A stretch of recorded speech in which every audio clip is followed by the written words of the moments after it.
සිංහල අලුත් අවුරුද්ද පිළිබඳ සිරිත් පිරිත් තයි මම දැන් සූදානම් වන්නේ. බක්මහා උළෙල හෙවත් සිංහල අලුත් අවුරුද්ද බෞද්ධ හා බෞද්ධ යන දෙපක්ෂයේම සිංහලයන්ගේ වාර්ෂික උත්සව අතර වැදගත් තැනක් ගන්නවා. මෙම උත්සවය හින්දු අලුත් අවුරුද්ද හා සම්බන්ධ වන අතර සිංහල අලුත් අවුරුදු චාරිත්‍ර රාශියක්ම හින්දු අලුත් අවුරුදු චාරිත්‍ර මත පදනම් වී ඇති බව පේනවා. එසේ වුවද බෞද්ධයන් අගය කරන චාරිත්‍ර ධර්ම රාශියක් මේ සිරිත් අතර දක්නට ලැබෙනවා. ගොයන් කපා අස්වනු ගෙවලට රැස් කරගත්තායින් පස්සේ පැමිණෙන බක් මහා ගොවි ජනතාවට විශේෂයෙන් විවේක කාලයක්. තවද ලක්දිවට සූර්යා මුදුන් වී පායන මේ කාලය උණුසුම් කාලගුණයකින්ද යුක්ත වෙනවා. මේ හේතු නිසාද ලක්වැසි ගොවි ජනතාවට කෙලිදෙලින් ගත කිරීමට මේ උත්සව සමය යෝග්‍ය වෙනවා. සිංහල අවුරුද්ද පිළිබඳ බොහෝ චාරිත්‍ර නැකත් හෙවත් සුභ මුහූර්තයන් හා සම්බන්ධ වෙනවා. අලුත් අවුරුද්ද සඳහා ස්නානය කිරීම, වැඩ අත්හැරීම, ගිනි මෙලවීම, කෑම පිසීම හා ආහාර අනුභවය, වැඩ ඇල්ලීම, ගනුදෙනු කිරීම, ඉසතෙල් ගෑම හා නව වසරේ රැකියාවලට යාම, අලුත් අවුරුද්ද හා සම්බන්ධ නැකතට කෙරෙන කටයුතු කීපයක්. සිංහල අවුරුදු උත්සවයට ජනතාව සූදානම් වන්නේ සති ගණනකට කලින්.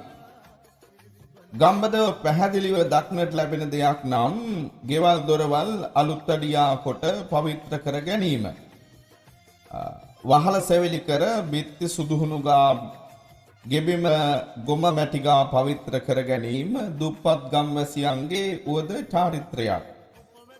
සිංහල අවුරුද්ද නිමිති කරගෙන ගෙවල් දොරවල් සුද්ධ පවිත්‍ර කර ගැනීම කෙරෙහි අවධානය යොමු වීම මෙම උත්සවයේ විශේෂ ප්‍රයෝජනයක්සේ සැලකිය හැකියි. සිංහල අවුරුද්ද ආරම්භන්නේ නව වර්ෂයට ඉස්සෝදා නෑමේ චාරිත්‍රයෙන්. පැරණන් අතර මෙය හැඳින්වෙන්නේ නානුමුර මංගල්‍ය නමින්. මේ සඳහා ඇති සුබ මුහුර්තයේ හෙවත් නැකතය දෙන්නේ අලුත් අවුරුද්ද උදා වීමට දින 2-3කට කලින්. ස්නානයට ප්‍රථම දෙහි ඇඹුල් සඳුන් සුණු ආදියෙන් යුත් මිශ්‍රණයක් යොදා හිස්සේදීම මෙහිදී කෙරෙන විශේෂ චාරිත්‍රයක්.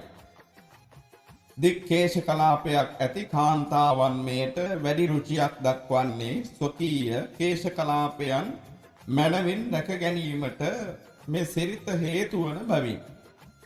බෞද්ධ විහාරවල බුදු පිළිම වහන්සේලා පවා නානුමුර මංගල්‍යයට සහභාගී කරවීම සමහර ප්‍රදේශවල දක්නට ලැබෙන සිරිතක්.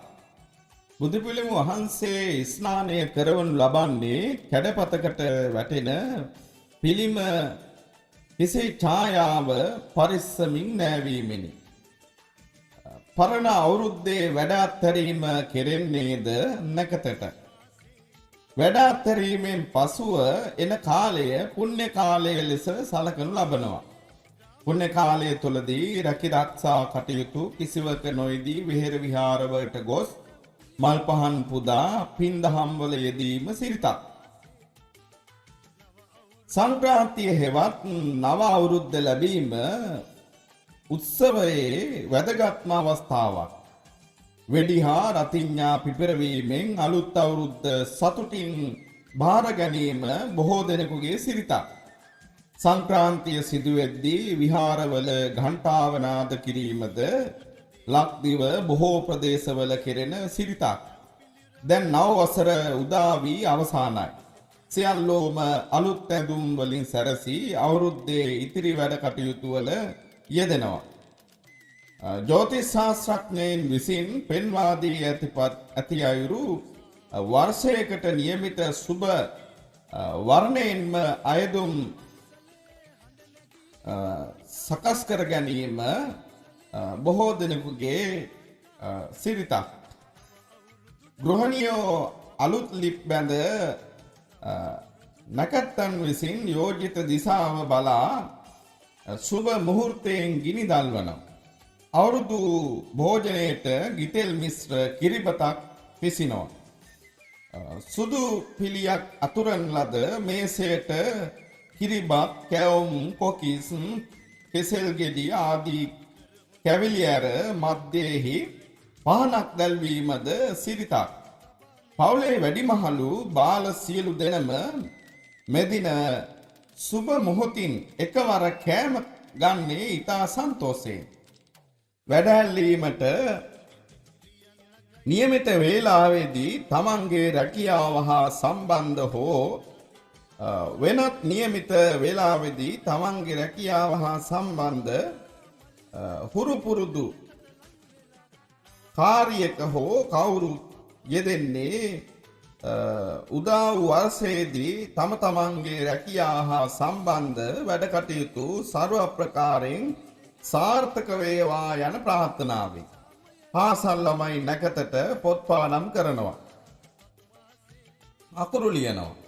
ගණන් හදනවා. අවියායුධ වලින් වැඩ කරන අය තමන් නිතර භාවිතා කරන කැති උදළු ආදී නැකත් වේලාවට මහත් අභිරුචියකින් වැඩ කරන්නේ. එසේ කළහොත් ලැබූ නව වසරේදී අවියායුධ ආදියෙන් තමනට කිසි ආපදාක් යන විශ්වාසයෙන් අලුත් අවුරුද්දේ ගනුදෙනු කිරීමත් විශේෂ චාරිත්‍රයක්. යම්කිසි මුදලක් බුලත් කොලයක දවටා තව කෙනෙකුට දුන් විට එය ලැබූ තැනැත්තා බුලත් කොලයේ ඇතුළත තිබූ මුදලට තව මුදලක් එකතු කොට අකුලා ආපසු දීම ගනුදෙනු කිරීමේ ක්‍රමයක්. සදාචාරාත්මක අතින් ඊතා වටිනා අවුරුදු සිරිතක් නම් බාලයන් විසින් බුලත් පුරුරුදී දෙමෝපියාදී වැඩිහිටියන් නැමැද තමා කර ගැනීමයි. කොතරම් දුර බැහැරක සිටියත් අලුත් අවුරුද්දේදී දෙමෝපියන් සිටින තැනකට ගොස් ඔවුන්ට තෑගි භෝග දී වැඳ සමා කර ගැනීම බොහෝ සිංහල බෞද්ධයන් අමතක නොකරන සිරිතක්. මාතා පිතු පට්ටානං ඥාතකානන්ට සංඝහෝ පුත්තදාරස්ස සංඝහෝ වැනි මංගල කරුණු අවුරුදු උත්සවය හා බෙහෙවින් සම්බන්ධයි. අසල්වැසියන්ගේ හා නෑදෑයන්ගේ ගෙවලට කිරිබත් සහිත කැවිලි පිඟානක් සුදකින් වසා යැවීමද අවුරුදු චාරිත්‍රයක්. මේට පිළිතුරු වශයෙන් තෑගි ලබන්නෝද එලෙසින්ම ප්‍රතිසංග්‍රහ කරනවා. පවුල් අතර යම්කිසි අමනාපකම ආදියක් තිබුණේ වී නම් ඒවා මගහැරී නැවත මිත්‍රත්වයේ තහවුරු වීමට මේ සිරිත ඉවහල් වෙනවා. අසල්වැසි හිතවතුන් නෑදෑයින් නිවසට කැඳවා සංග්‍රහ කිරීමද කෙනෙකුගේ අවුරුදු සිරිතේ අංගයක්. ගම්බද වැඩිහිටි ගැහැණු පිරිමි පවා ක්‍රීඩාවලට යෙදෙන්නේ අවුරුදු සමයේදී. රබන් ගැසීම, ඔලිඳ කෙලිය, පංචදමී මහා ඔන්චිලි පැදීම කාන්තාවන් වැඩි වශයෙන් අවුරුදු සමයේදී නිතර වන ක්‍රීඩාවක්. කතුරු ඔන්චිල්ලා පැදීම, අං ඇදීම, පොරපොල් ගැසීම වැනි පිරිමින් බහුලව යෙදුණු අවුරුදු ක්‍රීඩා දැන් අභාවයට යනවා පේනවා. මෙම ක්‍රීඩා පත්තිනි දෙවගන පිදීම හා සම්බන්ධ බැවින් ඒවාට අදාළ විශේෂ චාරිත්‍රද තියෙනවා. ගොක්කොල සරසිල්ලෙන් මල් පැලක් තනා පත්තිනි දෙවගන වෙනුවෙන් පහනක් දල්වා ඇගේ ආශිර්වාදය පතා යාතිකාවක් කොට මෙම ක්‍රීඩා ආරම්භ කිරීම සිරිතක්. අලුත් අවුරුද්ද වෙනුවෙන් කෙරෙන තවත් වැදගත් චාරිත්‍රයක් නම් නැකතට ඉසතෙල් ගෑමයි. මේ සඳහා අවුරුදු නැකත්වල විස්තර කර ඇති පරිදි විශේෂ බෙහෙත් තෙලක් පිළියෙල කරගනු ලැබේ. සමහර ගම්බද පන්සල්වල ගම්වැසියන් වෙනුවෙන් මේ තෙල පිළියෙල කරනු ලබනවා. හිසට හා පයට ඖෂධීය කොළ විශේෂයක් ඇතිව සුබ මුහුර්තයෙන් හිසේ තෙල් ගල්වනු ලබන්නේ පවුලේ වැඩිහිටියෙකු විසින්. භවතු සබ්බ මංගලම් වැනි ආශිර්වාදාත්මක ගාථාවක් සජ්ජායනය කරමි. හිස තෙල් ගැල්වීම කරන්නේ අලුත් අවුරුද්දට ස්නානය කරන්නේ හිස තෙල් ගෑමේ උත්සවයෙන් පස්සේ. අවුරුදු චාරිත්‍ර හා සම්බන්ධ අන්තිම නැකත නම් රැකී රක්ෂා ආදියට පිටත් වී යාමට නියම කර ඇති වේලාව.